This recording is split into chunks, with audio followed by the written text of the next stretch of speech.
So the question was that states like Germany, European states that are taking in all these refugees, so the generous states, are doing it because they have negative population growth, and that this is their way of compensating. There's no doubt that states like Germany have declining populations. By the way, Denmark, which has recently been really nasty towards the migrants, also has declining population. They could definitely use an increased level of population. They're not getting it. I am sure that the Germans sat down and made this calculation. In the case of Sweden, they're taking such a huge population on, I don't think you can make that argument. Sweden has a negative population growth, but they're taking way more than they need to compensate for that.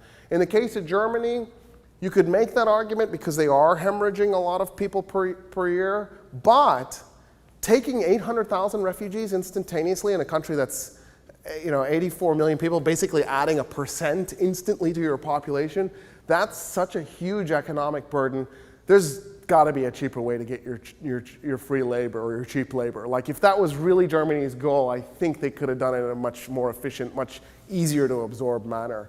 And historically they have. There's a huge Turkish population. I think the Turks are close to 4 million now in Germany. And that's what they've done to compensate for their labor problem because they do have a negative population growth.